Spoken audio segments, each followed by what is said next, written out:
नाजरीन आदाब, सियासत टीवी के रास्त नशरियात में आपका इस्तकबाल है। मैं सैयद इस्माइल नबीउल्लाह और मेरे हमरा सीनियर सहाफ़ी सज्जादुल हसनैन आपकी खिदमत में हाजिर है।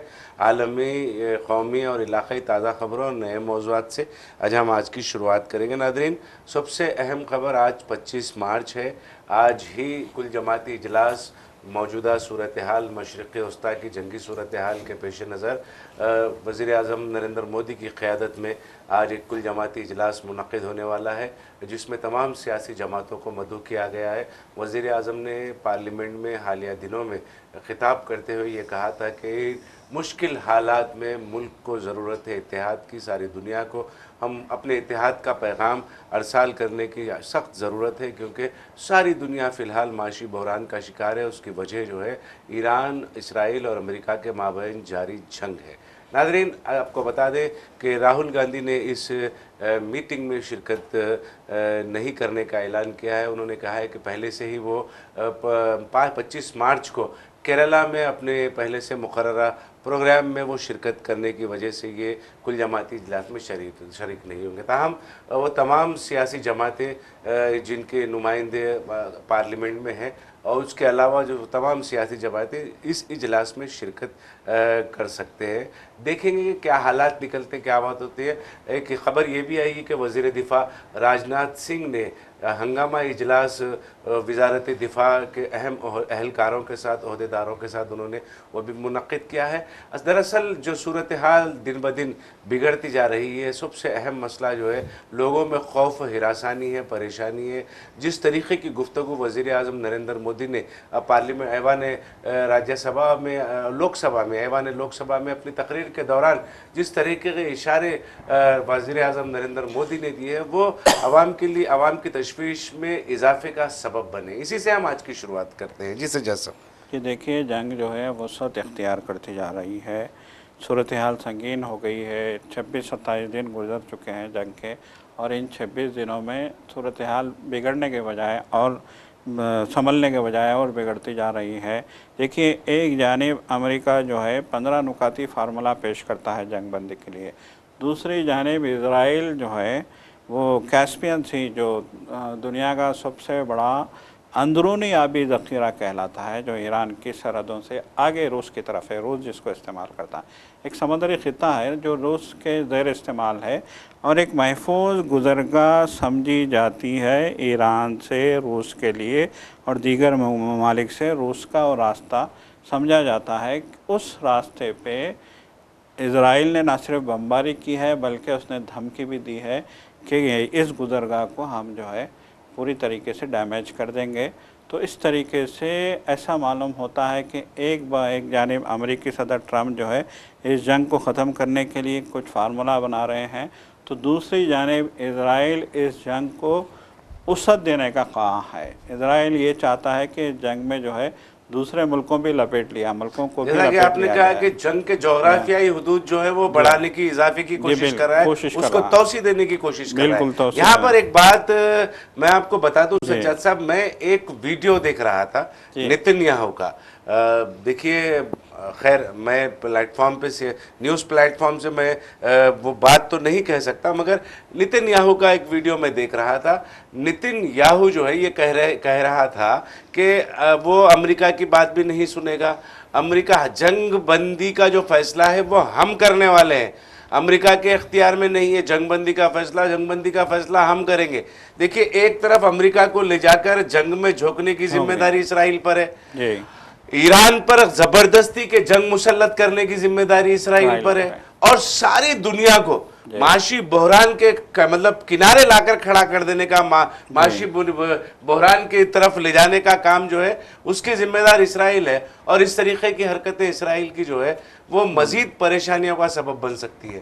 जी बिल्कुल, देखिए परेशानियों का सबब बन सकती है, बल्कि बन रही है। अब देखिए, अभी आपने जिक्र किया कि वज़ीर आज़म ने कल मीटिंग मतलब राज्यसभा में, लोकसभा में बयान दिया और उन्होंने कहा कि हालात बहुत संगीन है, हम जो है कोरोना जैसे हालात पे जो है की तरफ बढ़ रहे हैं और हमें हर बहुत बड़ी मुसीबत का सामना करने के लिए तैयार रहना हो। आप नोट कीजिए ज़बीर साहब, मोदी साहब का कहना था कि हमें बहुत बड़ी मुसीबत का एकजुट होकर सामना करने के लिए तैयार रहना होगा। गोया मुसीबतें आएंगी तो आवाम को जो है एकजुट होकर जो है उन मुसीबतों का सामना करना है। इलेक्शन आएंगे तो फिर वो जो है फिर अपनी जो है वही तफरीक वही नफ़रत की जो है पॉलिसी अपनाएंगे। मुसीबत आएगी तो पूरों को एक साथ होकर जो है इसका सामना करना है। ये मोदी के जो है तकरीर का लबे-लुबाब है। दूसरी जानिब वज़ीर दिफा अचानक टॉप लीडर मतलब एक अपनी जो है वजारत ही नहीं बल्कि दिफाई जो माहिरीन हैं, दिफाई आला ओहदेदार हैं, टॉप लीडर्स के साथ दिफा की जो है अचानक एक मतलब मीटिंग मुनक़्क़द करते हैं, जिसमें मौजूदा सिचुएशन और जंग के वसअत इख्तियार करने पे हिंदुस्तान की हिकमत अमली के हवाले से बात की जाती है। गोया कि जंग को वसअत देने का मंसूबा बना लिया गया है। जैसा कि अभी खबर आई है कि कैस्पियन सी पे जो है अटैक कर दिया गया है, और फिर ये भी आपने बताया कि जो है नेतन्याहू ये कहता है कि अमेरिका जो है कौन होता है जंग रोकने वाला, जंग रोकने का जो है फ़ैसला हम करेंगे। तो मतलब जैसा कि जो है देख रहे हैं हम कि अमेरिका 15 नुकाती फार्मूला पेश करता है, उसकी कापी अमेरिका भेज देता है। जो मुज़ाकिरातकार हैं वो टीम के पास वो 15 नुकाती फार्मूला भेज देता है अमेरिका। अभी इस पे गौर ही हो रहा है कि कैस्पियन सी पे अटैक हो जाता है। गोया कि रशिया को मुश्तइल कर दिया गया है, रूस को आपने मुश्तइल कर दिया। मतलब ये कि एक दूसरी बड़ी आलमी ताकत को जंग में झोंकने की, जंग में लाने का, जंग में शामिल करने की एक साजिश, इसको हम कह सकते हैं। और इसी पसे मंज़र में राहुल गांधी के बयान को भी हम देखेंगे। राहुल गांधी ने कहा है कि अमेरिका और इजराइल का इतना दबाव है मोदी पे कि वो जो चाहेगा ये करेंगे जी। वो अगर इनको हुक्म देगा आप जंग में कूद जाओ तो आप कूद जाएंगे जी। ये राहुल गांधी का कहना है। तो गोया देखिए इस तरह का खदशा तो हम जाहिर ही कर सकते हैं कि कहीं खुदा ना खास्ता अमेरिका ये तो नहीं चाहता कि जंग में जो है इंडिया अमेरिका और इजराइल का हरीफ बन जाए, क्योंकि जंग से पहले कौन गया था? मोदी गए थे जी। जंग से एक दिन पहले मोदी की वहाँ पे इजराइल में इजराइल के वज़ीर-ए-आज़म से मीटिंग होती है, और फिर वज़ीर-ए-आज़म का तैयारा इंडिया में लैंड में नहीं करता, क्यों अटैक कर दिया जाता ईरान पे। मतलब ये कि अभी वज़ीर-ए-आज़म हवा ही में थे, फ़ज़ा ही में थे, उनका तैयारा हवा में था कि वहाँ पे जो है हमले शुरू हो गए। तो यकीनन ये बहुत तशवीश की बात है। खुदा न खास्ता रूस पे अटैक करने के लिए इंडिया का इस्तेमाल ना कर लिया जाए। जिस तरह की सिचुएशन है वो जो है देखिए पहले ही जंगी माहिरीन ने ये इशारा दे दिया था कि हम तीसरी आलमी जंग की तरफ बढ़ रहे हैं।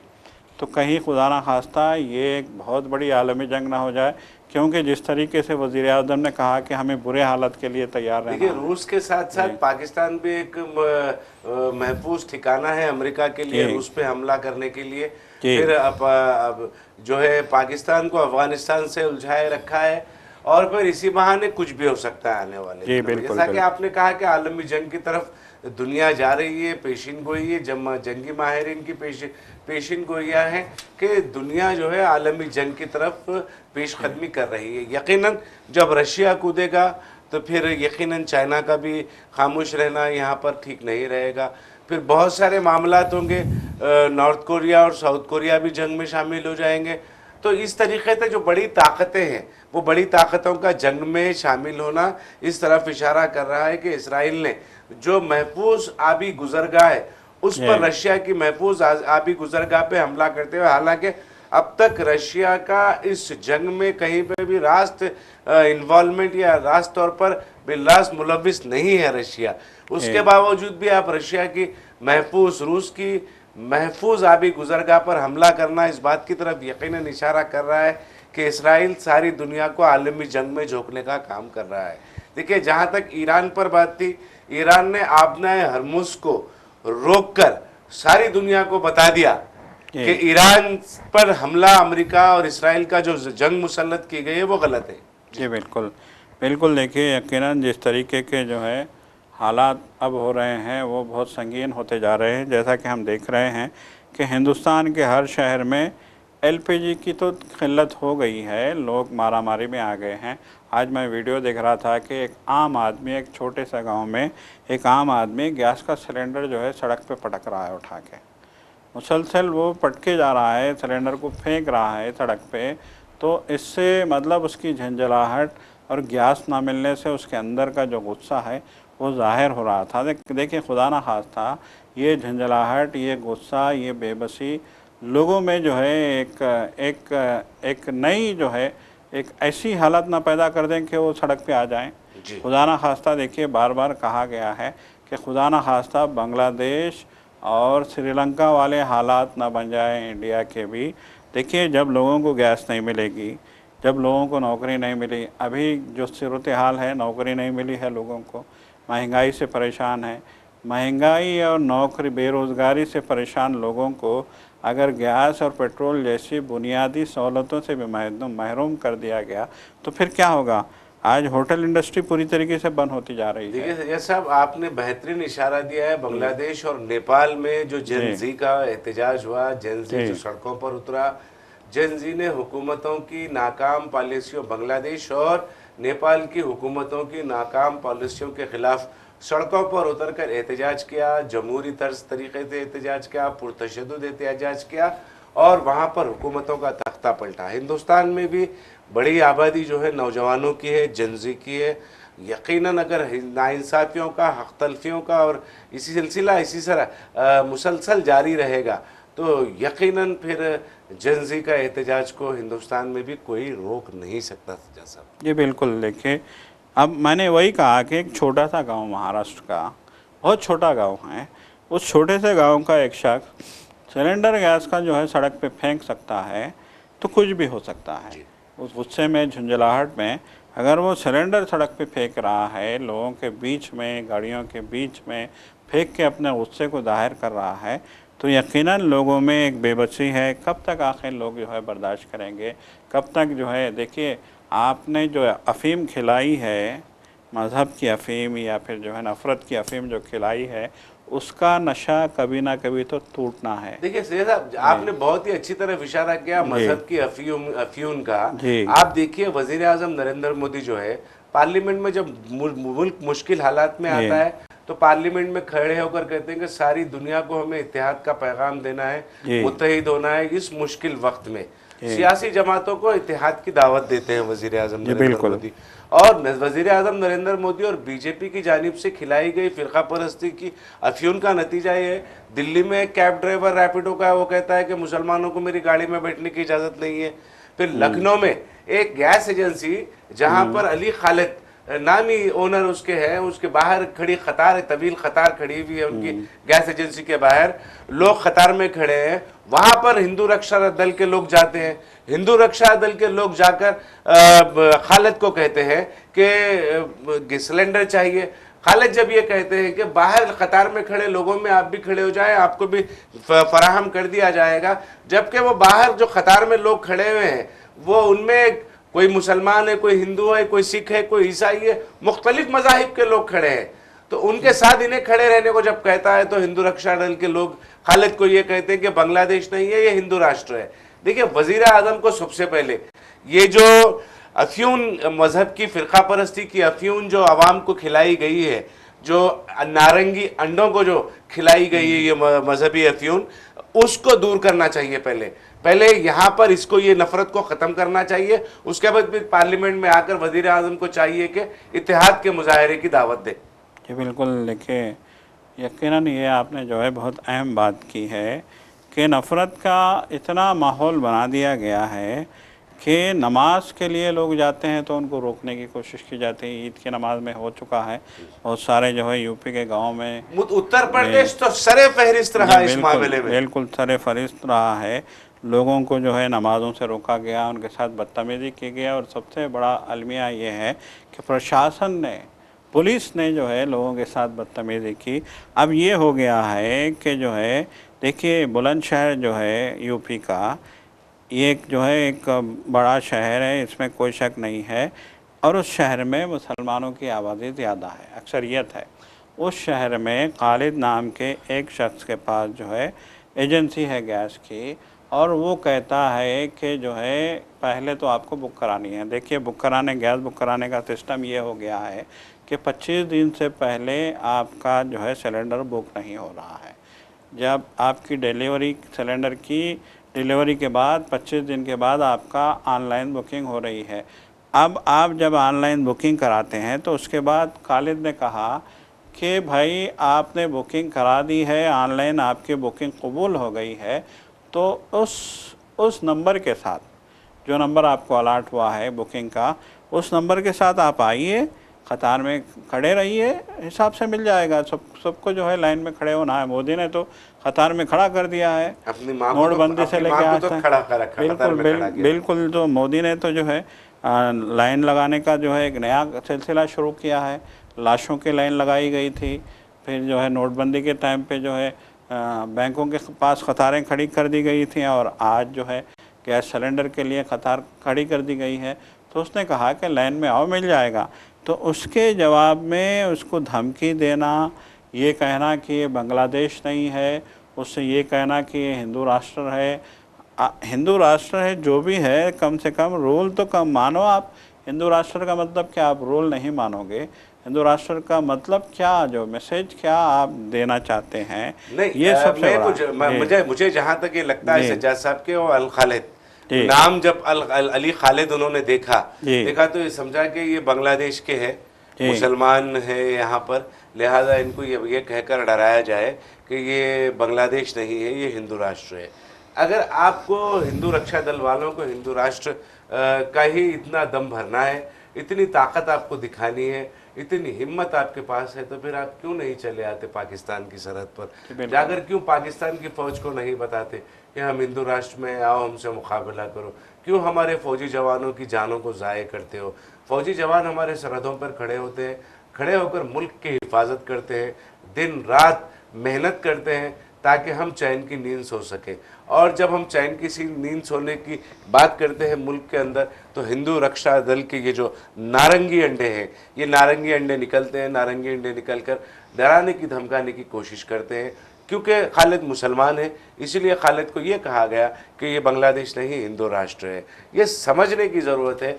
वज़ीर आज़म नरेंद्र मोदी को ये समझने की ज़रूरत है, सारी बीजेपी को ये समझने की ज़रूरत है कि पार्लियामेंट में खड़े होकर वज़ीर आज़म नरेंद्र मोदी गुहार लगा रहे हैं कि इतिहाद का मुजाहरा करें, सारी दुनिया को अपने इतिहाद का मुजाहरा करें, बताएं कि हम इस मुश्किल वक्त में मुत्तहिद हैं। मगर ये बीजेपी और ये वज़ीर आज़म नरेंद्र मोदी क्यों सड़कों पर नहीं उतर कर ये हिंदू रक्षा दल जैसे नारंगी अंडों को इस बात का सबक क्यों नहीं देते? कि बिल्कुल, देखिए आज के दौर में इस पे कंट्रोल करने की ज़रूरत है। जो आपने माहौल बनाया है, ये आपने जो नफ़रत का माहौल बनाया है, इस पे कंट्रोल करने की ज़रूरत है आज के दौर में।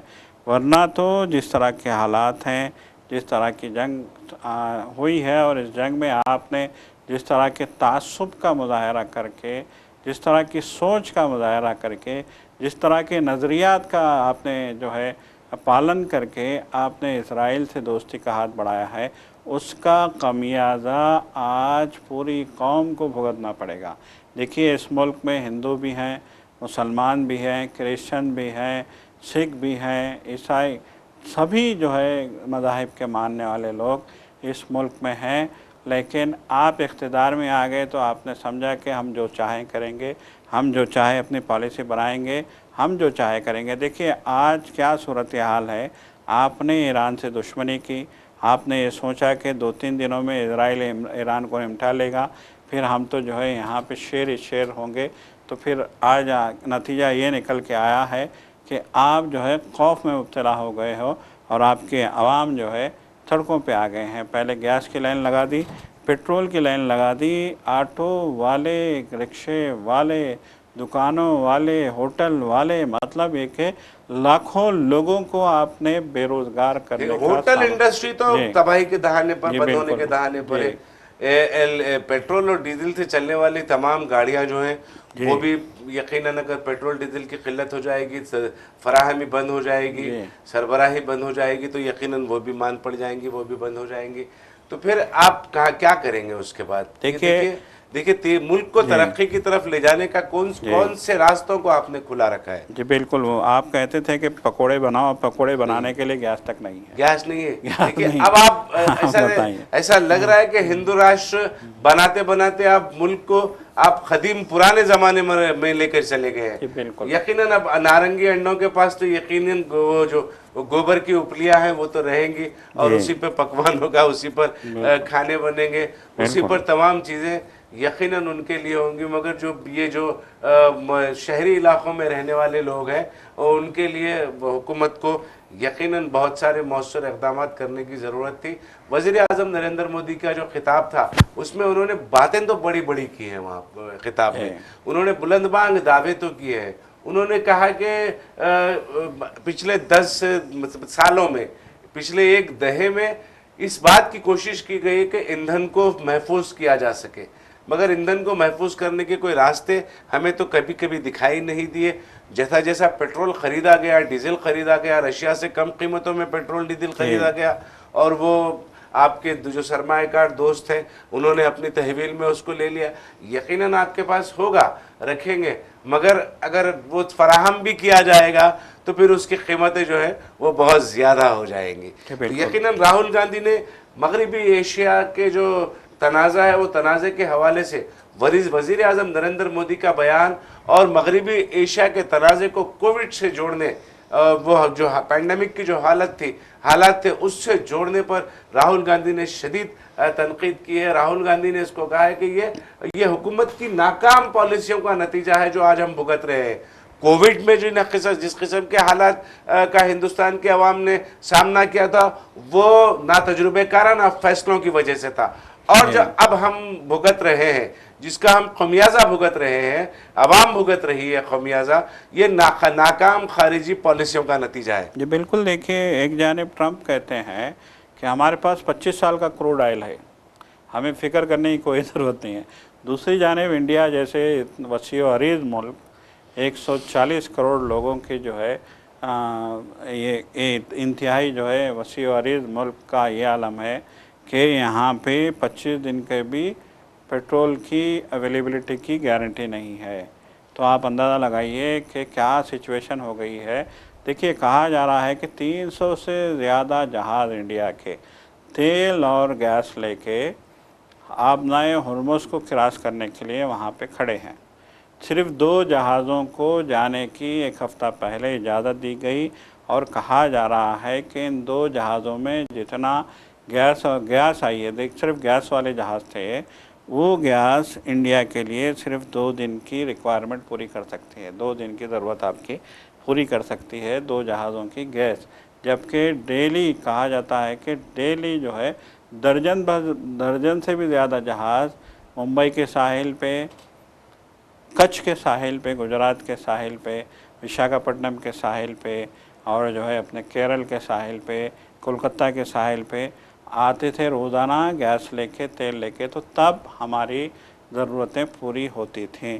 आज सिर्फ 2 जहाज़ों को छोड़ा गया तो पूरा मीडिया जो है विश्वगुरु की तारीफ़ करता जो है थक नहीं रहा है, जबकि ईरान ने साफ़ तौर पे कह दिया है कि सिर्फ जापान और चीन के जहाज़ों को यहाँ से गुज़रने की इजाज़त होगी और वो फ्रीक्वेंटली गुज़र रहे हैं। जैसा मैं माजरत चाहते हुए आपको कहता हूँ, मीडिया मत कहें आप।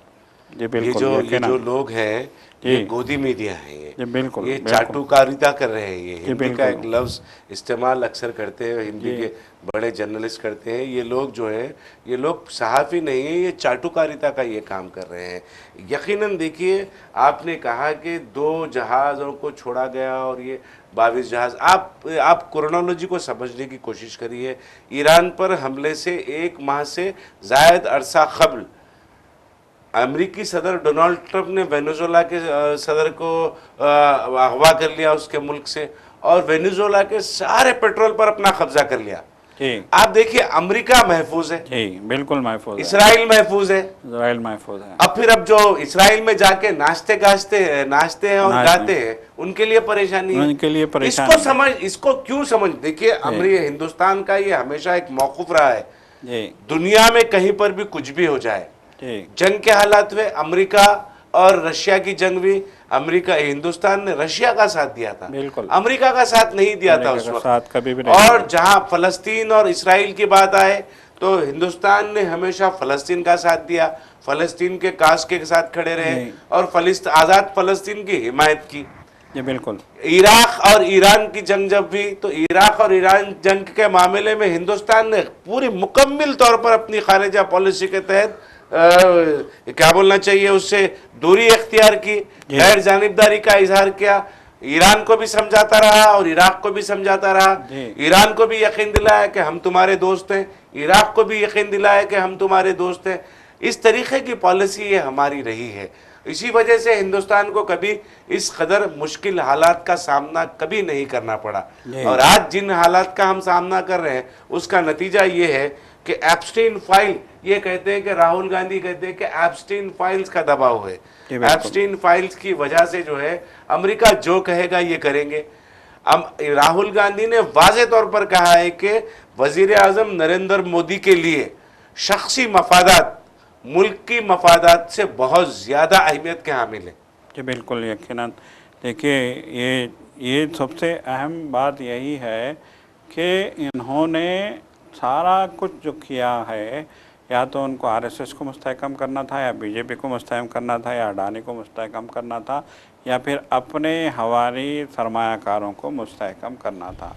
तो उन्होंने जो भी काम किए, जो भी फ़ायदे पहुंचाए, जो भी जो है फ़ैसले किए, वो आवाम के हित में नहीं किए, आवाम के हक़ में नहीं किए, इलाके के लोगों के हक़ में नहीं किए। ज़मीनें छीननी थी तो बेदर्दी से ज़मीनें छीनते चले गए। प्रोजेक्टों के लिए, बड़े बड़े प्रोजेक्टों के लिए जो है लोगों की, किसानों की ज़मीनें छीनी गई।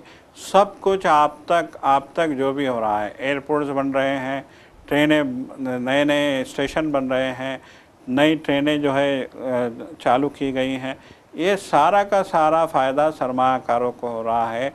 देखिए अभी हाल ही में वंदे भारत के हवाले से पार्लियामेंट में एक रुकने पार्लियामेंट ने इशू बनाया था, कहा था कि वंदे भारत में जो लोग काम करते हैं, चाहे वो सफाई का हो, चाहे वो कैटरिंग का हो, चाहे वो जो है खाने बनाने का काम हो, इनकी सैलरी सिर्फ 12,000 है। इनका रेलवे से कोई ताल्लुक़ नहीं है, ये कॉन्ट्रैक्ट बेस के मुलाजिम हैं, आउटसोर्सिंग पे इनका अपॉइंटमेंट होता है। इनकी नौकरी कब जाएगी कोई गारंटी नहीं है, इनको बेनिफिट्स कुछ नहीं मिलते हैं और इनसे 20-20 घंटे काम लिया जा रहा है। ये सूरत हाल आज इस मुल्क की इस हुकूमत ने कर दी है। नौकरियां, रेलवे के मुलाजिमीन रो रहे हैं खून के आंसू। उनका कहना है कि लोग रिटायर्ड हो रहे हैं, नए लोग अपॉइंट नहीं किए जा रहे हैं। अगर बहुत ज़्यादा फोर्स किया जाता है, बहुत ज़्यादा मजबूर किया जाता है, तो कुछ आउटसोर्सिंग के लोगों को लाके वहाँ पे 10-12 हज़ार में अपॉइंट कर दिया जाता है, जिससे काम पूरा डिस्टर्ब हो रहा है। देखिए एक बंदा बैठा है, उसकी सैलरी है 2 लाख, उसको पेंशन के बेनिफिट्स भी हैं, उसको दीगर बेनिफिट्स हैं, उसको हेल्थ पॉलिसी है, उसके साथ उसको मेडिकल लीव भी है, उसको सीएल भी है, एसएल भी है, सारी चीज़ें हैं। एक उसके पास में बैठा है आउटसोर्सिंग का बंदा, वो 12,000 पे काम कर रहा है, कोई फैसिलिटी उसको नहीं है। तो बताइए काम डिस्टर्ब होगा कि नहीं होगा? वो क्यों किसी की मानेगा? वो ना जो है मुसाफिर की मान रहा है, ना कस्टमर की मान रहा है, ना अपने ऑफिसर की मान रहा है। तो पूरे का पूरा माहौल आपने बिगाड़ के रख दिया है, जिसके नतीजे में हम देख रहे हैं कि हिंदुस्तान की बड़े बड़े जो महकमे जात हैं, बड़े बड़े महकमे हैं, वो डिस्टर्ब होते जा रहे हैं। ये पॉलिसी जो है आज हमारी हुकूमत की हो गई है। यकीनन पूरा निज़ाम पूरा तितर बितर कर दिया है। वज़ीर आज़म खारिजा पॉलिसी, ख़राब खारिजा पॉलिसी के नतीजे में बदनज़मी, बदअमनी तेज़ी के साथ फैल रही है। ख़तरात जो हैं वो बढ़ते जा रहे हैं, आवाम में परेशानी है, खौफ व हिरासानी है। आवाम, आप देखिए ये आवाम की उलझन और खौफ व हिरासानी का ही नतीजा है कि पेट्रोल पंप्स के बाहर जो है तवील कतारें हम देख रहे हैं। वो जो गैस सिलेंडर्स के गैस एजेंसीज के बाहर तवील कतारों में लोग खड़े होकर गैस सिलेंडर हासिल करने की कोशिश करें। नाज़रीन, हमें इशारा मिल गया है, हमें अपनी बात को ख़त्म करना है। एक दो अहम खबरें हैं जिसका सरसरी तौर पर तज़किरा करते हुए हम अपनी बात को ख़त्म कर लेंगे। पार्लियामेंट में हुकूमत ने ये कहा है कि 2026 में 2026 के इब्तिदाई 74 दिनों में जो है 170 तहवीली अमवात पेश आई हैं, यानी कस्टोडियल डेथ जिसको हम कहते हैं। जेलों में या फिर पुलिस स्टेशनों में या फिर पुलिस की हिरासत में अगर किसी को ले जाया जा रहा है तो उस दौरान जो है 170 अमवात हुए हैं। तफसीलात भी इसमें पेश की गई है। राजस्थान में 18, उत्तर प्रदेश में 15, पंजाब, गुजरात और महाराष्ट्र में 14 इस तरीके के वाक़यात दर्ज हुए हैं। जबकि मरकज़ी हुकूमत ने यह कहा कि जनूबी रियासतों में तमिलनाडु में 7 और तेलंगाना में 5, जबकि कर्नाटक और केरला में फीकस 3 अमवात कस्टोडियल डेथ की हुई हैं। तो इसकी तहकीकात जब हम इसकी तफसीलात पर जाएंगे तो यकीनन पता चलेगा कि मरने वालों में किसकी तादाद ज़्यादा है। अक्सर देखा गया है वो जो ये कस्टोडियल डेथ जिसकी होती है वो या तो फिर कबाइली होते हैं या SC/ST होती है या फिर माइनॉरिटीज़ से उनका ताल्लुक़ होता है। और एक खबर है, एक कांग्रेस पार्टी के हेडक्वार्टर 24 अकबर रोड पर है दिल्ली में, उसको खाली करने की एक नोटिस दी गई है। इससे कबल भी कांग्रेस को एक नोटिस दी गई थी, यूथ कांग्रेस के ऑफिस को भी दिल्ली में खाली करने की एक नोटिस दी गई है। हालांकि पिछले साल सोनिया गांधी ने एक नए कांग्रेस पार्टी के हेडक्वार्टर का इफ्तिताह किया था। कांग्रेस ने कहा है कि इसमें कानूनी जो रास्ता होता है हम वो तलाश कर रहे हैं इस मामले की रोकथाम के लिए। कांग्रेस के पुराने जज्बात 48 साल 50 साल वो जो ऑफिस है उससे जज्बात कांग्रेस के जुड़े हुए हैं। 50 साल तारीख कांग्रेस की 24 अकबर रोड की कांग्रेस हेडक्वार्टर से जुड़ी हुई है। तो नाज़रीन, अब वक्त तो चला है सियासत टीवी के दीगर प्रोग्रामों से आप जुड़े रहें। हमारा ये प्रोग्राम आपको कैसा लगा आप ज़रूर अपनी राय कमेंट बॉक्स में अरसाल करें और सियासत टीवी की सारी टीम को अब दे इजाज़त। खुदा हाफिज़। खुदा हाफिज़।